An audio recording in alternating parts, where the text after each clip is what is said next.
Oke, tes. Kita tes bersama Tes. Mas Tedo. Mas Tedo guru gitar. Yoi. Ya, iya betul. Dan bersama Mas Banon, guru pantomim. Oke, tes cek. Oke, Tes. terdengar mudah-mudahan. Aman. tes. Masuk nggak sih? Masuk. Masuk ya. Jangan khawatir, percaya saja. Terhadap teknologi. Percaya terhadap teknologi. Nggak cuma teknologi sih, kita belajar percaya sama alam semesta, sama siapapun. Betul. Ada beberapa orang yang kemudian luntur kepercayaannya sama orang lain, nggak mau percaya sama orang lain, sampai dia nggak percaya sama dirinya sendiri gitu. Ini rumus juga, saya yakin. Orang yang nggak percaya sama orang lain berarti dia juga nggak percaya sama dirinya sendiri. Sebesar apa dia bisa mencintai orang lain, sebesar itu juga dia bisa mencintai diri sendiri. Sebetulnya rumusnya kebalik, sama aja gitu. Kalau lu bisa maafin orang lain, kalau lu nggak bisa maafin orang lain, artinya lu nggak bisa maafin diri lu sendiri. Karena orang lain itu juga lu. Ini repot, kita malah bahas kesini tapi nggak apa-apa buat prolog. Tapi ya. contohnya ada nggak? Banyak. Ya lu jabarin sendirilah contohnya. Tapi lu bisa cari contoh itu sendiri gitu. Nelson Mandela itu bisa maafin orang-orang itu karena dia sangat mencintai dirinya sendiri. Itulah kenapa besar dia perasaan cintanya sama orang lain. Ini kesimpulan gue, dan bukan gue ya. Ini banyak guru yang gue dengar gitu, bukan dosen ya. Bukan dosen. Guru itu ada guru simbolik, guru rahasia, guru fisik, guru yang masih punya fisik gitu. Ada guru susah memang. Tapi begitulah, kita jadi ngomong ke arah sana ya padahal. Tapi gitar sama pantomim itu hubungannya agak gaib memang kan? Gaib. Musik itu kan nggak bisa dipegang. Ya kalau alatnya sama bisa. pantomim juga dong. Betul, Iya. ya. Mas Tedo ini belajar gitar sampai di Jerman 7 tahun. Betul. Cuma buat belajar gitar. Beasiswa nggak ya? Ya ada juga beasiswanya. Tapi lu beasiswa nggak? Iya beasiswa juga. Tapi awal-awal enggak. Kayak 2 tahun enggak, sisanya iya. Oh ya. Beasiswanya tapi buat ini biaya hidup biasanya. Beasiswanya itu dari universitas Dari- di sana atau dari Indonesia? Dari sana. Dari sana. Universitas dan yayasan gitu. Karena- Kalau dari sini banyak beasiswa mah S2. Baru beasiswa. Oh itu lu belum S2 udah dikasih beasiswa ya? Iya, S1 waktu itu ya? ada waktu S1 ada bantuan juga. Bantuan beasiswa juga. Jadi kalau di sana tuh sistemnya pas gua semester berapa itu ya? 5 kayaknya deh. Itu mereka baru mulai namanya beasiswa Jerman, kalau terjemahannya ya. Beasiswa Jerman, jadi pemerintah itu ngasih 150 euro dan ada kalangan pribadi ngasih juga 150 euro. Jadi ditotalin jadi 300 euro, nah itu dikasih ke mahasiswa. Mahasiswa yang pinter-pinter lah kira-kira. Iya, kurang lebih Berpotensi gitu. lah. Ya, nah terus mahasiswanya bisa tahu, oh ini 150 euronya dari siapa? Dari yayasan mana atau dari kalangan pribadi gitu, atau kalangan atau orang yang nggak mau dikasih tahu namanya juga nggak apa-apa. Jadi gitu. Bisa juga. Dan padahal kuliahnya juga udah gratis kan sebetulnya. Jadi gitu. Lu kenapa di sini kan banyak sekolah gitar juga, mungkin diisi KJ atau Waktu itu kurang ini ya? bukan, justru bukan. Gue pengen pergi aja waktu itu rasanya. Apa? Pengen pergi, Iya. pengen melihat luar, Iya. melihat keluar. Penasaran. Sama dunia. Saya juga pengen lihat luar. Mudah-mudahan saya diberi kesempatan Amin. untuk melihat. Pasti. Kenapa ngomong pasti? Nggak ada yang pasti di dunia ini ya, benar juga. Kalau nggak ada yang pasti berarti semua mungkin terjadi. Betul. Kalau ada keinginannya dan selaras dengan alam semesta, Dan melakukan apa yang diinginkan, gitu kan, memperjuangkan. ke arah situ, kayak jadi. Kalau emang rezekinya. Kayaknya jadi sponsor spasi.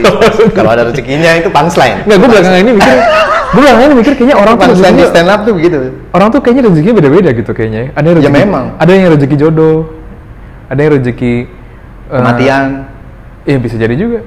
Kematian itu suatu rezeki juga loh. Maksudnya ada 3 hal yang dianggap ini ketemunya nih unik gitu. Ya sama kayak kita ini kan jodoh bisa ketemu sekarang bukan kebetulan gitu. Entah itu lewat perantara Mas Heri atau Mas Septian Atau acara itu. atau FLS 2N ya. Betul. Kita lagi di rumah Mas Septian soalnya sekarang entah beliau kemana, nggak apa-apa. Semalam gue lagi bikin kayak begini juga. Sama Septian. 1 jam lah. Meskipun suaranya Mas Septian kecil, tapi gue yakin itu bisa jadi dokumenter atau dokumentasi yang penting suatu saat nanti. Nggak penting juga nggak apa-apa sih. Suaranya kecil tapi isinya besar ya. Ya, bisa jadi. Bisa jadi. Ya, spasi. Bisa jadi. Bisa jadi. Ya, karena kalau ngomong udah pasti kayak terlalu pede ya. Mendingan GR daripada minder. PD itu saya menyimpulkan sebagai GR. Jadi kayak punya rumusan simpulan sendiri bahwa orang-orang kan banyak dibombardir atau dihajar mentalnya agar hancur kepercayaan dirinya, entah oleh apapun ya, media atau bully-bulian di sekolah. Kenapa media menghancurkan rasa percaya diri orang?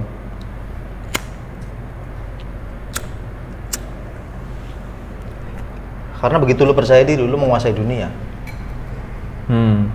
Makanya media menghambat mental kita. Ada beberapa media, nggak semua ya. Ada beberapa media yang sengaja untuk menghambat pertumbuhan mental kita gitu. Contohnya dengan konten-konten yang ini kemudian kita jadi berburuk sangka sih, tapi ya emang nyatanya begitu ya. Aduh, nggak tahu ya. Pokoknya bukan cuma konten tapi juga banyak lah, kita yakin. Sehingga kita betul-betul harus memilih media mana yang harus kita dengar gitu, teman mana yang harus kita bergaul. Nggak bisa dengan semua orang berteman ya? Nggak bisa dong. Nggak bisa, jangan memaksakan ikan terbang seperti burung, burung menyelam seperti ikan. Kita cukup say hi aja, saling mendoakan. Tetap berteman, paling lihat-lihatan, ikan lihat burung, burung lihat ikan. Tapi ya lu tempat lu di situ, gue tempat gue di sini ya. Kita rukun gitu, tetap rukun. Nggak bisa semua digabung ya? Semua digabung suatu saat nanti kalau kita udah menyatu dengan alam semesta. Kematian gitu. Ini jadi ke arah sana lagi. Tapi nggak apa-apa, ini seru. Gue demen kadang-kadang ngomong hal-hal gaib begini. Tapi Mas Baron tadi bilang rezeki kematian. Rezeki, kematian, dan jodoh. Jodoh tuh kayak begini. Rezeki ya mungkin kesehatan, uang, atau karir. Itu pertemuannya unik karena karma sih. Gue yakin karena karma yang masing-masing, yang Karmanya kita lakukan masing-masing. masing-masing. Di hidup ini apa di hidup sebelumnya? Terserah, bebas. Iya. Bebas ya? Di kehidupan sebelumnya kita mungkin pernah ngelakuin keburukan, kita tuai hari ini. Di kehidupan sebelumnya kita pernah ngelakuin kebaikan, kita tuai. Rekening kita masuk karena kita bikin Zoom tadi itu. Ya kan? Ya itu karena karma yang dia lakukan, nggak bisa dibendung itu. Kalau udah kebuka nggak bakal bisa ketutup. Kalau udah ketutup nggak bakal bisa kebuka. Itu karma. Ya ibaratnya nggak bakal lu bisa menghindar dari karma ini, dari jodoh, rezeki, dan kematian. Nggak bakal bisa menghindar. Kayak butterfly effect gitu ya? Ya film itu ya, teman banget itu, bagus.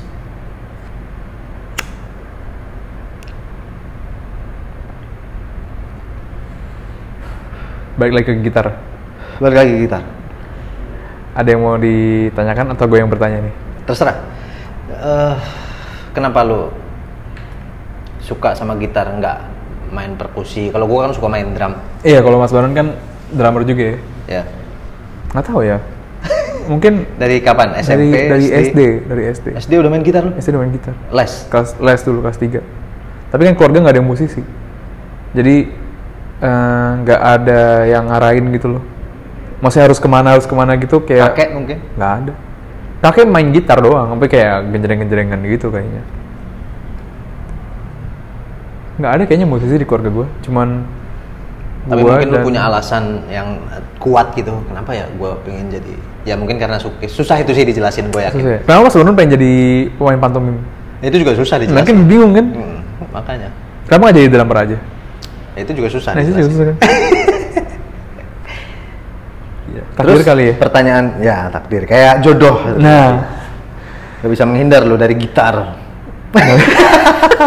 Sama gue juga gak bisa menghindar dari pantomim. Iya, maksudnya apapun yang dilakukan ya ujung-ujungnya harus balik ke situ lagi gitu. Balik gue kemana-mana juga baliknya ke pantomim lagi. Meskipun gue juga suka seni peran, acting, teater, musik. Iya dulu nggak tahu ya, karena nggak ada yang ngarahin, jadi gue tadinya kan sukanya pertama tuh denger CD Mozart gitu kan. Habis itu ada fase metal, tapi itu cuma sebentar doang. Habis itu belajar cello, terus pengen jadi pemain cello. Tapi ujung-ujungnya kuliah gitar.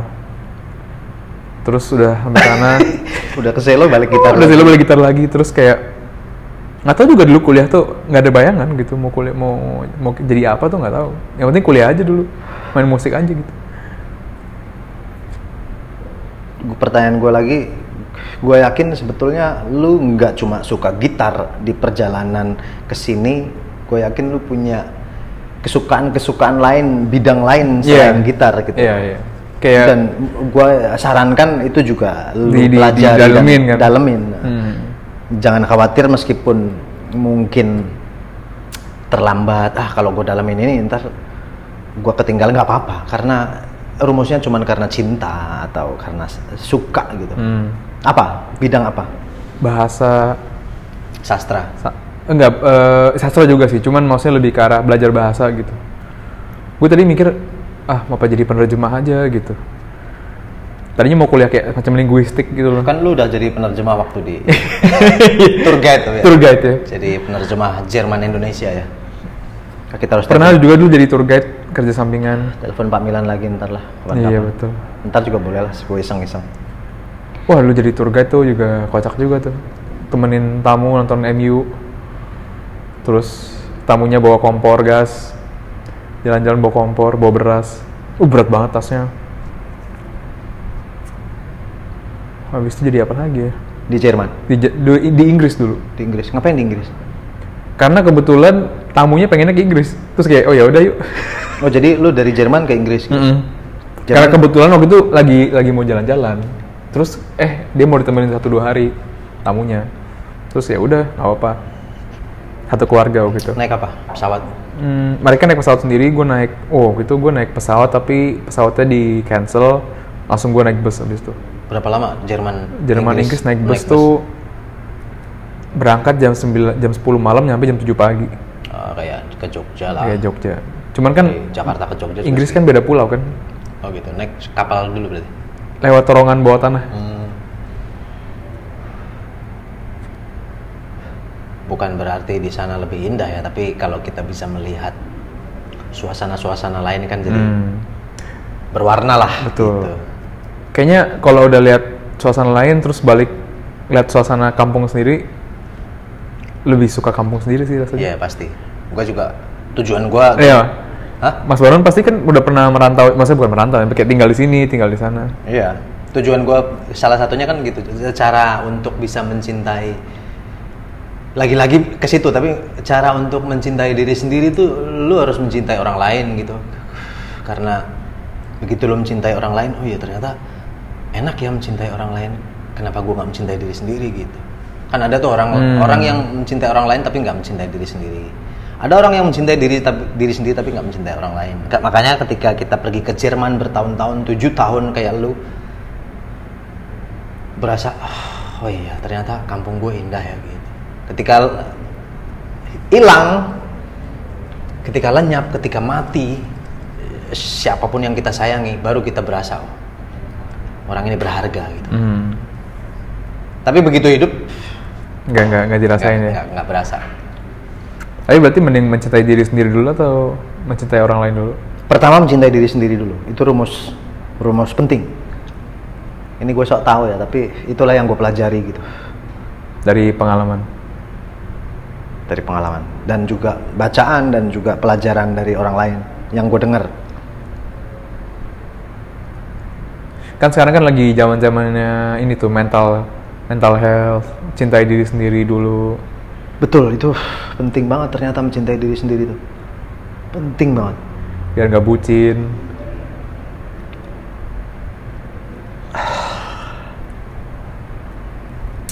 Ada 3 tahap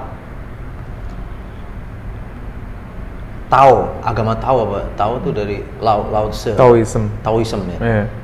Itu dia bilang kalau yang paling bawah ketika lu nyalahin orang lain, menyalahkan pihak lain, ketika ada sesuatu yang salah, lu melihat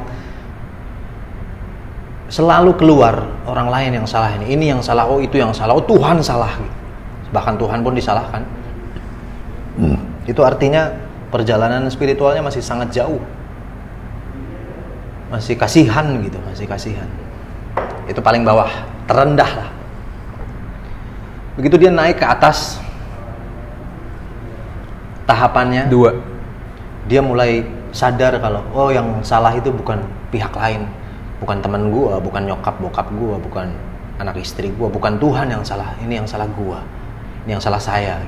Itu udah naik, udah top, udah bagus lo, udah tahu lo, udah merenung. Tapi itu masih tahap 2, masih belum sempurna lah, belum. Karena bahaya juga kalau menyalahkan diri sendiri, terlalu terlalu menyalahkan, merasa bersalah, menghukum diri sendiri, sampai banyak. Ini bukan cuman untuk anak-anak muda atau orang, siapapun bisa kejadian, bahkan Robbie Williams atau siapapun lah, kemungkinan bunuh diri itu ada di umur mana aja gitu. Itu bahaya, tidak disarankan di agama manapun lah. Maka dianjurkan naik lagi 1 tahap, bahwa kalau lu bisa memaafkan diri sendiri, kemudian melihat tidak ada yang salah, bukan orang lain, bukan saya yang salah, memang harus begitu. Memang ini berarti menerima. Apa mungkin dari situ ya orang Jawa, kan orang Jawa suka bilang nerimo. Orang Jawa tuh udah paham sebetulnya, bukan cuma orang Jawa, gue yakin. Coba kan di sini kan orang bilangnya orang Jawa tuh kayak nerimo gitu. Orang-orang adat-adat lain tuh udah paham juga. Sulawesi, Sunda, Sumatera udah ngerti. Sebenarnya semua udah konsep paham. Ini tuh udah paham sebetulnya. Cuman ya namanya juga anak-anak milenial atau modernisasi membuat kita daya apresiasi atau kemampuan menghargai, menghormati pitutur itu bahasa lisan dari orang tua kita, leluhur kita tuh diremehkan gitu. Bahkan cepat atau lambat kamu harus mengetahui konsep ini untuk bisa hidup lebih panjang dan lebih indah dan lebih bisa mencintai kehidupan ini gitu. Bahwa hidup ini ternyata sebetulnya indah kalau lu bisa menerima gitu. Tapi itu tidak mudah, kawan. Nanti kesana arah kita pembicaraan. Tapi begitulah. Tapi Mas Barun merasa ini dari umur berapa? Kalau konsep teorinya sih udah lama tahu lah ya kita. Istilah nrimo ing pandum gitu. Artinya kita menerima segala pembagian atau segala yang telah diatur oleh alam semesta atau Tuhan dari pitutur atau petuah lisan orang tua. Itu udah lama lah, udah dari kecil udah tahu. Teorinya. Prakteknya baru ya 3 tahun inilah, 2 tahun lah, bisa dibilang 2 tahun. Karena kemudian gue belajar meditasi, gue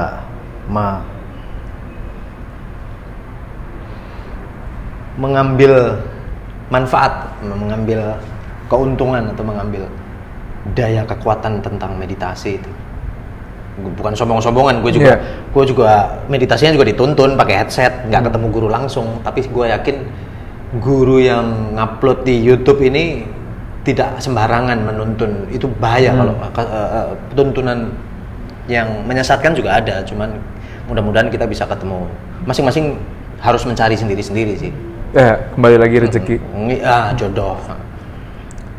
Gue yakin juga suatu saat nanti gue akan ketemu sama beliau, mudah-mudahan entah di alam ini atau alam rahasia gitu kan. Alam rahasia. Alam rahasia.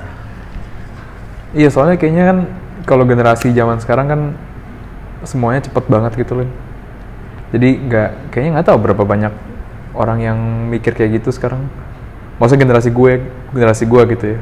Ya, lu umur berapa sih? 95, kan gue 26.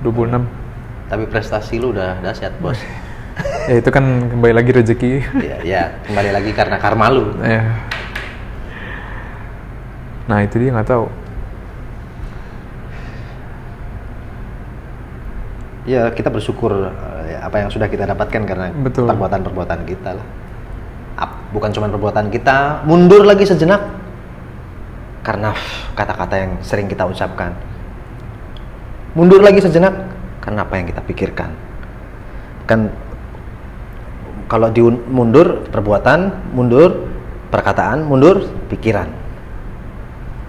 Nah, meditasi mundur lagi. Nanti kita ngatur di pikiran. Sebelum pikiran ini lanjut ke perkataan, kita atur setting dulu pikirannya. Sebelum kata-kata ini menjadi tindakan, kita atur lagi setting. Meskipun gue juga lalai terus, gue sadar. Dan ketika gue lalai, apa? Langkah selanjutnya, ya memaafkan lagi. Kalau nggak, bunuh diri gue dari kemarin-kemarin. Kan bahaya kalau kayak gitu. Jangan sampai, itu nggak disarankan. Anjing curhat gue. Enggak, tapi kan banyak seniman yang melakukan itu juga. Ya non seniman juga banyak juga ya. Bahaya tuh makanya. Gue aja udah baik banget ketemu orang yang mau bunuh diri gitu.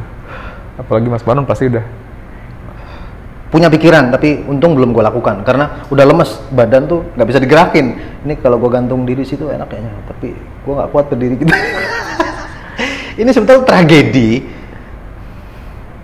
karena tragedi itu kalau kita mundur mengambil kacamata luasnya itu bisa jadi komedi. Tragedi itu adalah komedi. Ya. Ya, tragedi adalah komedi. Tragedi adalah komedi. Ada dua-duanya di dalam diri kita soalnya. Kalau kita nggak menerima dua-duanya itu bahaya. Di dalam kita itu ada dua-duanya. Ada tragedi juga sekaligus komedi. Ada dua-duanya, ada air unsurnya tapi juga sekaligus api, ada senang juga sekaligus sedih. Nah, sedangkan anjing gue jadi kayak ini dakwah apa? Enggak, ini pelajaran bukan cuma agama tertentu tapi gue yakin ini di semua agama ada gitu. Dan orang-orang kebanyakan cuma menerima yang senang-senangnya aja gitu. Orang memilih untuk bahagia-bahagianya aja gitu. Tapi ketika ada yang sakit, menyakitkan, ada yang menderitakan, itu menyengsarakan, dia nggak mau. Itu namanya manja, nggak boleh. Dia harus mau dua-duanya, milih-milih. Ya suatu saat nanti lu akan dikunjungi oleh malam-malam yang gelap itu, yang mengerikan itu, dan bermesraanlah dengannya gitu. Itu juga indah loh gitu kan. Ini ngeri. Kadang gue mikir apa karena seniman jadi kita tuh sering mikir-mikir yang itu tuh sering berkontemplasi gitu loh. Apa orang non seniman berkontemplasi juga? Jangan. Iya enggak. Gue pasti. Iya, semua orang itu seniman kan. Cuman memang ada kadarnya. Iya, semua orang itu seniman. Tapi ada kadarnya. Mungkin mudah-mudahan kita kadarnya agak lebih tinggi aja gitu. Ya semoga outputnya juga lebih tinggi juga. Outputnya lebih baik ya. Ini kita lumayan loh pembicaraan kita hari ini. Mudah-mudahan tersimpan dan terupload di YouTube. Walaupun tanpa visual. Nanti kita foto. Visualnya foto aja. Visual foto aja. Ya gitu sih. Iya. Tapi Mas Banon kuliahnya bukan pantomim kan? Jurusannya teater. Teater tapi kan. Ada pantomimnya. Pelajaran, tapi bukan mata kuliah. Mata kuliahnya olah tubuh. Di olah tubuh itu kita dikenalkan oleh pantomim. Kira-kira gitu. Tapi justru ibarat kayak di kampus seni ini, di kampus seni manapun lah, pasti juga ada ekstrakurikulernya juga ibaratnya. Apa namanya ya? Iya, ekstrakurikuler. Ya, semacam itulah. Bahkan kadang-kadang kita mendapat banyak ilmu tuh dari ekskul ini gitu. mungkin ada grup teater lain dari senior kita. Setelah kuliah tuh kita masih latihan lagi karena ekskul ini mau pentas di mana gitu. Misalkan lenong, pantomim, perkusi. Zaman dulu kaya warna dari ekskul ini gitu. Gambang kromong, musik lenong Betawi, anak-anak etnomusikologi. Ada pertunjukan kecil setiap hari Rabu. Entah itu monolog atau cuman berdua dialog. Mas Didi Petet nyawer gitu kan almarhum. Gitu, seru-seruan. Tapi itulah harusnya kan laboratorium di luar kuliah, bahkan kita mendapat banyak ilmu tuh di situ, melihat senior yang keren. Berarti Mas Baron keluarganya seniman? Bokap sebetulnya pelukis juga, apa ya? Ya perajin kayu atau pembuat taman, patung gitu-gitu. Sampai sekarang, meskipun ya namanya di kampung, kesibukan atau pekerjaannya nggak kayak di Jakarta yang melimpah kesempatannya. Cukup prihatin kalau ngomong seniman. Nggak cuma di sini ya, apalagi di kampung gitu kan. Apalagi bokap gue gitu. Tapi nggak apa-apa kita. Siapa tahu itu yang terbaik gitu kan. Ya mungkin intensitas kerjanya beda ya mungkin deh. Mungkin kalau di kota kerja. Ya. Gue yakin kalau bokap gue di kota, wah dahsyat banget. Kesempatannya, prestasi, karir gitu-gitu. Dahsyat. Berarti Mas Baron pindah Jakarta waktu itu ya? Waktu kuliah? Iya, kita jadi saling bertanya. Saling bertanya ya? 2005 gue ke 2005. Jakarta setelah lulus SMA langsung ke sini. Sebetulnya kalau gue nggak keterima di perkuliahan entah manapun ya, sebetulnya awalnya sih pengen masuk musik drama itu. Ya gue juga mau nggak apa-apa lah kerja di Alfamart, Indomart atau atau apapun lah. Yang penting gue di Jakarta gitu. Entah kenapa gue ada pikiran ke Jakarta. Karena kakak gue juga di sini waktu itu kerja gitu. Terus nyokap gue juga di sini pendidikan ini apa? Sebulan apa setahun kan. Nyokap gue kerja di Palang Merah Indonesia, PMI. Ada pendidikan di sini, makanya dia di sini juga. Di Jalan Joy. Ya. Pasar Minggu ya, apa Lenteng Agung. Ya berarti Mas Baron kan pengen ngelihat keluar juga berarti kan. Betul. Ya. Itu di Jakarta gitu. Yang lain teman-teman gue misalnya anak-anak SMA kan Surabaya atau Malang, Jogja. Lebih banyak Malang dan Surabaya karena Jawa Timur kan. Jadi teman-teman gue lebih dekat ke sana ya. Kuliahnya di Surabaya atau Malang. Nah gue kesini. Sebetulnya ada juga yang kesini tapi nggak banyak. Iya sama kayak gue dulu, maksudnya kayak gue juga pengen kabur gitu. Yeah. Cuman kan karena udah di sini jadi kaburnya waktu itu kebetulan ada kesempatan ke Jerman ya waktu itu. Maksudnya ada kesempatan ke Jerman, lu nyari infonya atau maksudnya, info itu datang sendiri ke gue nyari infonya, terus juga kayak kelihatannya bisa dilakukan gitu kan. Kan kalau ke sana audisinya gitu ya? Audisinya masih langsung ke sana. Oh gitu. Jadi keterima ya udah gitu. Keterima. Ya udah, terus kebetulan cocok ya udah, coba dulu. Orang tua mengizinkan? Iya. Dikasih. Padahal nggak ada yang musik ya. Lu ngapain jadi gitar apa sih gitu kan mungkin ya kalau ya, orang tua mainstream ya. Udah selalu gitulah. Belajar gitar sampai jauh-jauh ke sana, Iwan Fals aja gitu jadi ngamen.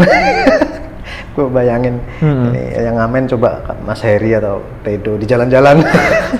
Nggak, tapi itu kan itu mungkin dan bisa saja lo lakuin gitu. Enggak, tapi maksudnya kalau dipikir lagi ya kuliah seni itu ya kuliah yang apa ya? Nggak kayak kuliah akuntansi kan. Kalau kuliah akuntansi kan setelah lulus kan semuanya bisa hal yang sama harusnya. Maksudnya ya sih? Hal yang sama tuh hal apa? Misalnya kayak kan ada standarnya, misalnya mungkin kalau gue nggak tahu, gue nggak pernah kuliah akuntansi, cuman kalau misalnya lu kuliah akuntansi mungkin pas lulus kan lu harusnya bisa software ini, bisa kemampuan ini. Kalau misalnya kuliah seni kan begitu lulus beda semua. Lu cuman bisa gitar gitu dong maksudnya? Enggak, maksud gue ya di gitarnya pun kan lu bisa jadinya hasilnya beda gitu. Misalnya ada yang gue lebih suka main musik kayak gini nih, gue lebih suka kayak gini, gue pengen jadi musisi yang kayak gini, gue pengen jadi gitaris yang mainnya di band aja, gue pengen jadi gitaris yang kerjanya di sama ensemble aja gitu misalnya. Itu pun kan hasil musik kan beda-beda. Beda-beda. Nah, itu yang di bayangan gue sih, maksudnya kalau lu kuliah akuntansi kan harusnya bayangan gue begitu lu masuk, maksudnya udah ada skill-skill yang harusnya lu kuasain gitu nggak sih? Yang setiap orang kurang lebih sama gitu. Ya sama sih. Pilihan juga, jodoh, lagi-lagi jodoh. Susah kalau ngomong jodoh ya, tapi emang begitulah.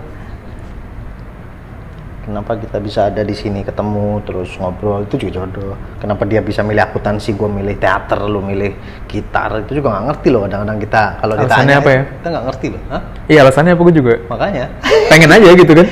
Kan kayak ya itu tadi gue pernah bilang dan ya, pernah gue mendebat sampai gue berantem sama temen gue kayak tapi gue akhirnya gue menerima pendapatnya karena gue mengalami apa yang dia omongin gitu. Teorinya kayak rumusnya kayak kita antara milih dan dipilih itu nggak jelas. Kayaknya seolah-olah lu yang milih jurusan, tapi jangan-jangan lu yang dipilih. Entah lu dipilih sama alam semesta atau Tuhan, atau diarahkan gitu. Diarahkan atau ini tuh nggak jelas. Kapan lu milih dan dipilih itu nggak jelas. Iya. Iya. Udah kuliah pun juga belum tentu ujung-ujungnya jadi itu juga kan? Iya makanya. Emang kita udah dituntun aja, kita nerimo yang pandum aja sebetulnya, menerima aja lu. Kayak wayang, tau gak lu wayang? Kayak gimana? Oh, digerakin gitu? Digerakin, kita tuh kayak digerakin sebetulnya. Seolah-olah lu yang gerakin rokok itu. Rokok ini seolah kalau gua nggak dikasih tenaga sama Sang Hyang, belum tentu gua bisa bergerak. Atau siapalah, sebutlah Allah, Sang Hyang, God, Tuhan, sama sebetulnya. Sang yang embang, ya ujung-ujungnya ke sana karena pasti kalau di filsafat kita ngulik apa yang penting nih, apa yang akar dari semua ini apa, akhirnya ya larinya ke sana-sana lagi yang dibahas ke arah Tuhan, ketuhanan atau spiritual atau sesuatu yang semua orang cintai, entah mereka sebut itu apa gitu, alam semesta. Karena memang ada kayak kita dikasih petunjuk, dia ada sebetulnya. Nggak kelihatan atau kelihatan, yang jelas dia ada gitu kan.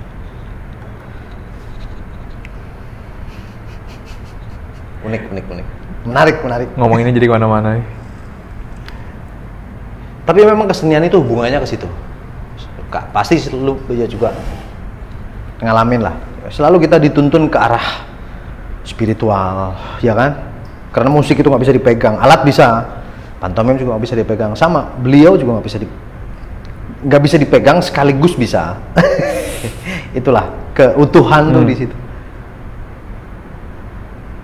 Kita diajak untuk melihat keluasan dan kedalaman karena seni itu sifatnya begitu kompleks, kabur tapi juga sekaligus tajam, pura-pura tapi sekaligus sungguh-sungguh, bohong sekaligus jujur. Seni begitu emang. Nggak jelas ya mungkin. Nggak jelas, tapi sekaligus jelas. Yang nggak jelas tuh di kesenian makin jelas banget. Ditunjukin kita bahwa yang nggak jelas itu jelas banget. Ini loh yang jelas tuh kayak gini, yang jelas tuh kayak gimana sih? Ya yang nggak jelas ini. Makanya manusia butuh seni untuk menjelaskan yang tidak jelas dan tidak jelaskan yang sudah jelas. Ya. Karena nggak terkatakan, nggak bisa diungkapkan dengan. Iya kan. Kalau terlalu jelas kan, kalau diungkapkan terlalu jelas malah nggak ada rasanya kan. Iya. Disampaikanlah pesan-pesan Tuhan itu melalui nada, melalui warna, melalui gerak tubuh. Dan juga gue sebut paling akhir melalui kata-kata. Karena kata-kata lahir paling akhir mungkin ya. Ya sebelum orang bisa ngomong kan. Makanya dulu manusia purba kan mungkin nggak bisa ngomong gitu-gitu doang mungkin.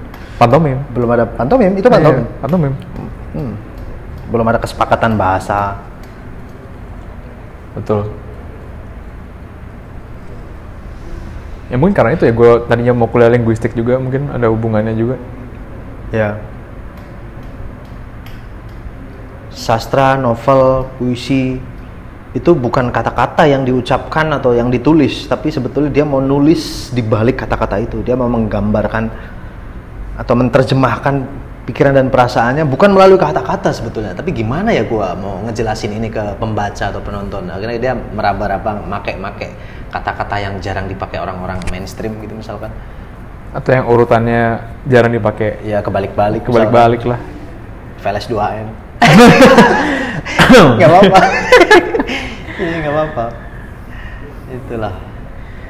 Emang ya, kalau ngomongin gini nggak ada ininya ya, kemana-mana jadinya. Betul kan? Bahkan belum malam. Kalau malam lebih kemana-mana lagi nih. Iya, gue semalam tuh bisa sama Septian jam 1:30 mulai. 1:30 kelar, jam 2 lah kelar. Tapi masih lanjut lagi jam 3:30. Tapi udah 1:30, jam 2 kurang tuh udah nggak gue rekam. Jam 2 ngobrol sampai doang. 3:30 tuh udah ngobrol doang. Karena terus lu tidur jam 6:30? Gue tidur 6:30 pagi.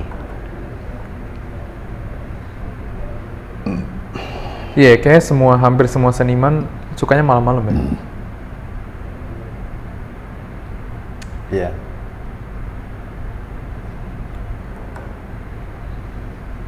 Karena malam mungkin lebih tenang ya. Nggak ada yang ganggu kali kalau malam. Kita analogikan kalau siang itu bahagia, kalau malam itu sedih ya.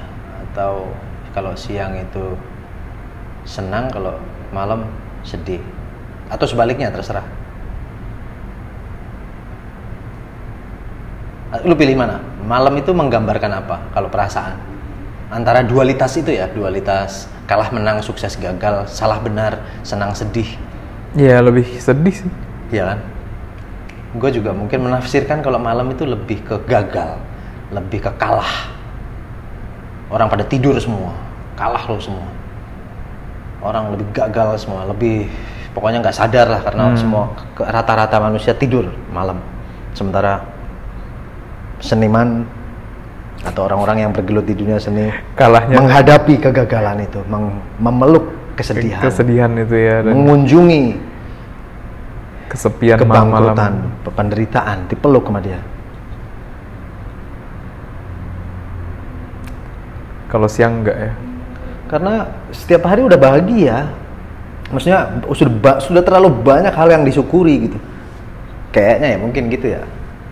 Kalau orangnya mensyukuri hidupnya. Ya, mudah-mudahan. Mudah-mudahan. Iya. Kalau enggak kan tiap hari rasanya gagal. Iya.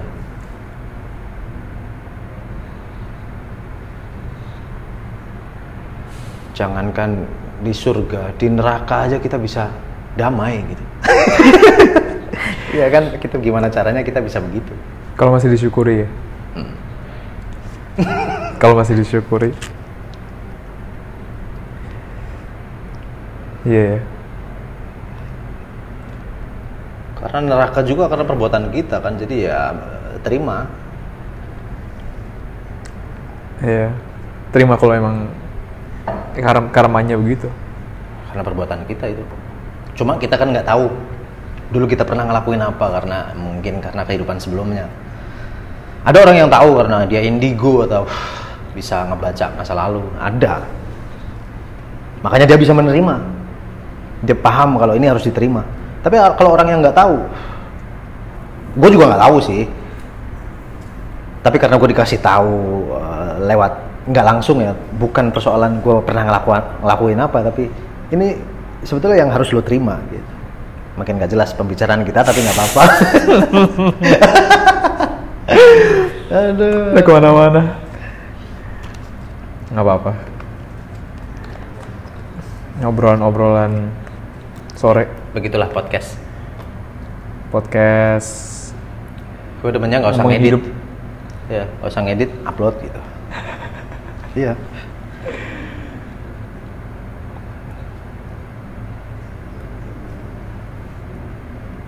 Ya mungkin kalau ada salah-salah kata ya mohon dimaafkan. Kemarin gue bikin podcast sama Mas Heri, gue upload tapi akhirnya gue private sih, karena ada beberapa kata-kata yang sangat nggak pantas ya juga, bahaya. Oh yang malam-malam itu? Yang di hotel? Iya, di hotel. Sebetulnya ini gue yakin juga ada beberapa yang mungkin gak pantas, tapi ya mudah-mudahan para Harusnya- pendengar bisa memaklumi aja, karena tugas semua yang paling mulia itu memaklumi. Ya itu tadi yang step 3 itu yang tadi lo bilang. Ya tapi nggak semua orang ini kan.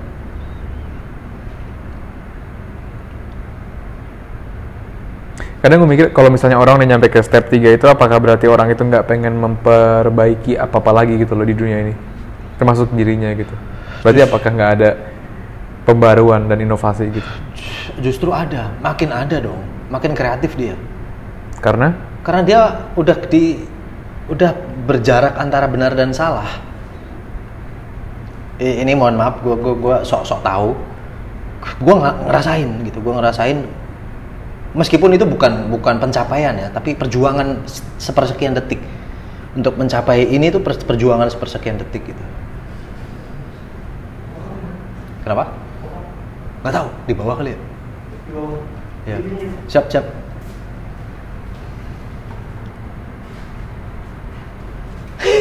Siap. Iya itu perjuangan sepersekian detik lah. Bisa jadi gue melorot lagi ke bawah sepersekian detik lagi. Tapi pas begitu gue mencapai puncak ini, meskipun entah detik keberapa, gue ngerasain makin inovatif, gue makin kreatif, gue makin berani melangkah gitu. Gue makin berani menjadi dua tokoh ini. Dua tokoh ini adalah tokoh baik dan tokoh jahat, karena ada di dalam diri kita dua-duanya kan. karena nggak ada lagi yang menghalang-halangi apa ya, batasan itu udah nggak ada gitu. Karena kita berjarak. Kita berjarak antara senang sedih, kalah menang, sukses gagal, baik buruk benar salah. Kalau kita udah berjarak di antara dua ini kan, di atas kan udah berjarak artinya mungkin ya. Kita berjarak, wah anjing indah banget nih, dua-duanya ini indah sebetulnya. Makanya gue kadang-kadang mengambil peran jahat yang jarang banget orang mau memerankan itu gitu. Sebetulnya tokoh-tokoh jahat inilah yang membuat kita sematang sekarang. Tokoh-tokoh jahat inilah yang membuat lu jadi keren, jago. Tokoh-tokoh jahat ini cacian-cacian, makian-makian, dan umpatan-umpatan, ledekan. Orang-orang yang ngeremehin gua, yang ngomong kasar ke gua, itu bikin gua latihan, bikin gua makin sticking senam jari, makin gua jadi drummer terbaik waktu itu. Karena apa? Karena dia, gua harus berterima kasih dong. Karena gue dicaci maki loh, gue pernah loh gue. Ibaratnya gitu ya. Nanti gue pikir anjing indah ini sebetulnya. Gue coba kadang-kadang gue jadi tokoh jahat ini gitu. Untuk apa? Lu mungkin belum berterima kasih sama gue, tapi suatu saat lu akan berterima kasih sama gue bahwa gue menjadi tokoh jahat, hidup jahat. Terus fungsinya tokoh baik apa dong? Fungsinya tokoh baik sama kayak tokoh jahat. Fungsinya tokoh jahat apa? Sama, dua-duanya imbang kok. Fungsinya surga apa? Sama kayak neraka. Fungsinya neraka apa? Sama kayak surga. Dua-duanya itu sama. Nah, kita harus berjarak. Nah, ini kadang-kadang gue sepersekian detik menjadi tokoh jahat sekarang untuk bisa kita diskusi. Menarik dan mengulur. Mengulur.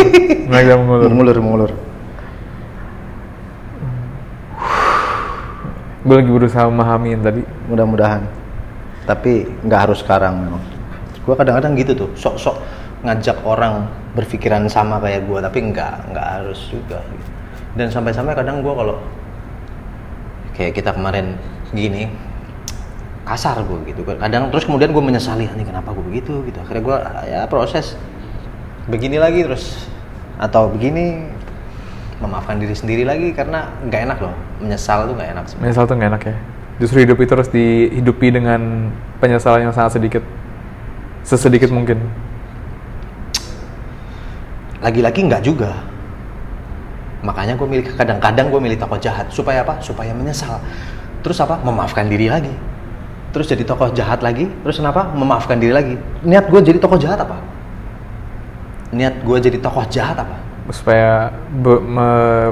Supaya menyeimbangkan, sebetulnya menyeimbangkan alam semesta ini. Maksud gue gitu, biar lo ngerasain apa yang gue rasain. Gue pernah dicaci maki, cacian makian itu ternyata membuat gue terbang ternyata. Nah, ayo Gue sekarang di bawah lu nih, lu injek-injek gue supaya lu terbang sekarang. Ini susah nih memang. Ya, gue ngerti. Ya, mudah-mudahan lu paham. Gue ngerti. Tapi apakah lu tidak bisa terbang juga dengan pujian dan kritik positif? Apa terbangnya nggak setinggi itu? Bisa jadi terbangnya nggak setinggi itu. Analoginya gini, orang itu lebih bergerak atau termotivasi itu bukan karena iming-iming. Lu pernah baca buku The Power of Kepepet? Hampir tapi nggak pernah baca. Iya. Tapi gue tahu. Itu juga gue mungkin salah satunya dapat dari itu juga sih. Ini ada 2 gedung ya. Analoginya ada 2 gedung. Gedung pertama ada orang, yang kedua ada duit 1 miliar lah, 1 miliar aja. Ini duit 1 miliar, ini orang di gedung A, duitnya di gedung B. Dia melompat ke sini mau kan? Mau. Karena apa? Iming-iming. Ya nggak melompat juga nggak apa-apa sih, karena nyawa juga kan. Iya betul. Ini pujian. Analoginya, uang ini adalah pujian. Gue bisa lompat, gue bisa enggak. Daripada gue mati, mendingan gue nggak melompat. Bahaya karena gedung yang sangat tinggi, entah berapa lantai yang kalau gue kepleset, loncatnya kemungkinan mati gitu. Kedua, ini ditaruh. Ini nggak, misalkan ini nggak gue taruh uang juga nggak mungkin melompat karena nggak ada iming-iming, nggak ada pujian. Nah, ini tadi contoh 1, ini contoh 2 yang tadi ada uang, contoh ketiga ada singa di sini. Singa melompat nggak? Melompat karena ada singa. Apalagi ada uang, melompat pasti.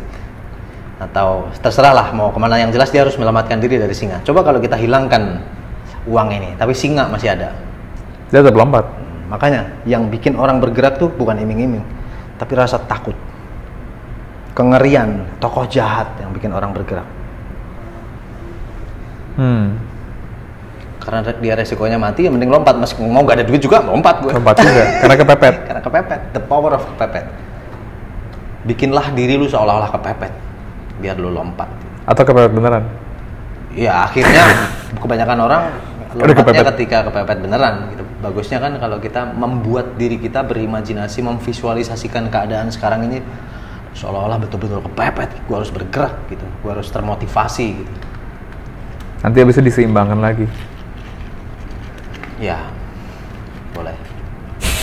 Lu nonton ini dulu, Fantastic Fungi dulu. Biar seimbang.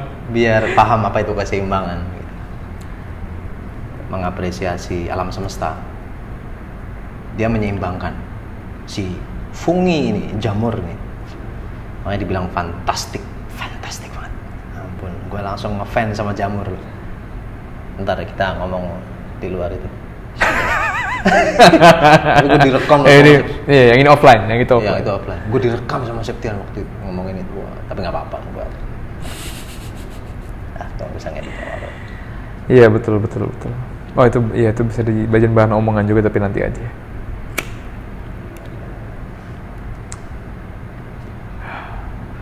Ada Netflix kan? Ada. Iya, Mas Septian juga baru. Malah tadi gue pikir habis ini nonton itu aja apa? Iya, bagusnya nonton bareng. Tinggal sambungin ke sini. Iya. Iya sih. Apalagi bahasa, terus ada lagi nggak? Bahasa selain bidang itu yang lu sukai? Pasti masak ada, sih. Tapi gue herannya. Gue suka masak sih sebetulnya. Iya. Nah, maksudnya kenapa lu nggak mendalami lagi gitu? Kalau bahasa gue selalu mendalami. Selalu mendalami.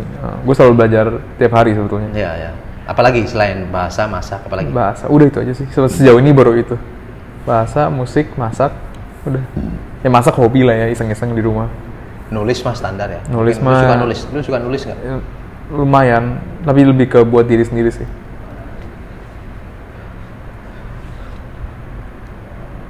Lu juga pasti suka nulis kan, Mas? Siapa? Lu. Gua.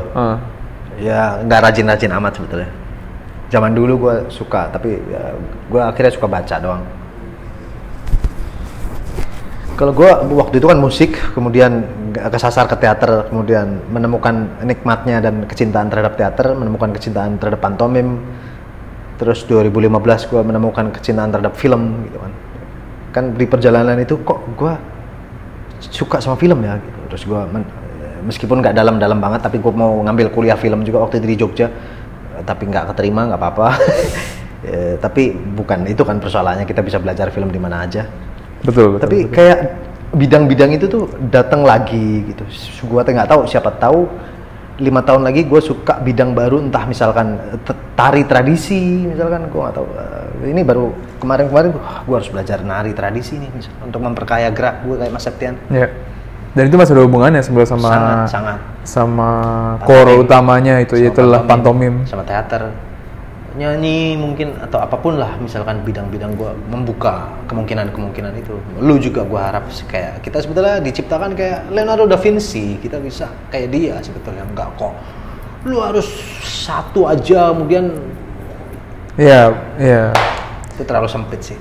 Justru yang lain juga membantu. Sangat. Itu berhubungan gitu. Erat dengan karya-karya lu yang lu akan bikin, apapun lah. Betul sih.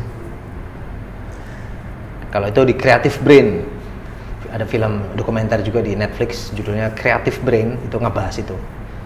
Ada orang yang profesional masak, bikin lagu, bisa dokter juga kayaknya, apalagi ya, banyak lah, main musik, ngelukis, jago semua dia, gila. Itu dan memang apa? Kayak gitu harusnya. Itu karena apa? Nah itu nanti nonton sendiri ya, memang agak panjang kalau dijelasin. Dia ini dokter saraf otak. Dia penasaran sama otak-otak manusia yang kreatif. Kenapa sih otak manusia kreatif? Dikunjungilah anak-anak tari, anak musik, anak yang suka masak, anak yang kreatif ini dikunjungi sama dia, diwawancara, dibedah. Lu kenapa kok bisa kreatif? Ditanya sampai dicek lah, karena dia dokter saraf otak kan. Dijabarkan kemudian melalui logika. Tapi bagus tuh film dokumenter. Kalau mau kreatif, tinggalkan bidangmu katanya. Ada rumus-rumus kayak gitu. Beralih ke bidang lain kalau kamu mau kreatif. Salah satu rumusnya itu. Tapi bukan buat ninggalin beneran bidangnya kan? Ya sebetulnya enggak. Cuma maksudnya explore bidang lain juga. Coba tinggalin, lepas dulu, tekun yang lain, terus mungkin kaitkan. Karena nggak ada yang nggak berkait kan di dunia ini, semua bidang itu ada kaitannya.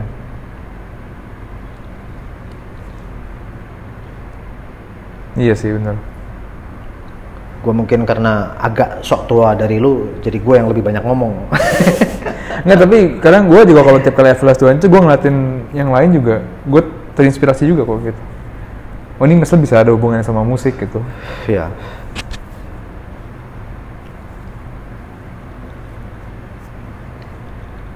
Ya bener sih. Oke, sampai situ aja kita diskusinya sore ini. Kita mulai udah panjang juga tuh.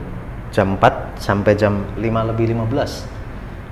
Rata-rata gue segini loh. Sama Mas Septian ya 58. 1 jam lah. 58 menit 1 jam. Atau sama kemarin sama Bang Fuad. Bang Fuad itu dosen olah tubuh teater IKJ. Gue sempet ke rumahnya. Itu juga sekitar 1 jam juga. Ini juga hampir 1 jam. Itu nggak di plan juga kan omongannya? Enggak. Ngaco banget. Apalagi Bang Fuad ngaco banget. Tapi nggak apa-apa, itu banyak ilmu yang didapat juga. Gitu. Kalau itu gue lebih banyak diam juga karena beliau lebih tua juga kan. Kalau ini gue sok tua jadi gue banyak ngomong. Ya nggak apa-apa, nanti juga kalau lain kali mau nanya apa lagi juga. Padahal tinggal ngobrol-ngobrol lagi. Orang yang banyak bicara itu tidak paham, orang yang paham itu tidak banyak bicara. Itu gue percaya dengan rumus itu. Makanya gue mengakui bahwa sebenarnya gue nggak paham. Makanya gue banyak ngomong. Ya orang yang paham itu ya orang yang tahu bahwa dirinya itu sebenarnya nggak paham. Iya, mudah-mudahan. Betul kan? Kalau gitu. Oke. Terima kasih juga. Terima kasih Mas Tedu. Terima kasih juga Mas Fadon. Siapa namanya? Teduardo Prasetyo. Teduardo Prasetyo lagi, Ahmad Dhani Prasetyo, siapa lagi Prasetyo? Ya ini pasaran banget ya. Iya. Tapi banyak loh teman-teman gue Prasetyo tuh sukses semua. Amin. Amin, semoga semuanya sukses. Semuanya bertahap di Ini tahapannya ke atas juga negatif, positif, naik ya. Kalau positif naik, kita dianjurkan naik dong. Setelah itu holistik. Holistik itu berjarak antara negatif dan positif. Memeluk kedua-duanya. Tapi kalau udah positif aja udah bagus. Positif artinya sukses atau menang atau berhasil atau senang atau itu udah top. Baru naik lagi habis itu holistik. Holistik di atasnya positif. Negatif paling bawah emang memprihatinkan, kita ayo ajak naik ke atas untuk positif, terus naik lagi ke atas untuk holistik. Panjang, ntar kita lanjutin lagi. Oke. Wassalamualaikum, Om Swastiastu, Namo Buddhaya. Ya. Shalom, salam kebajikan, rahayu, damai, damai, damai.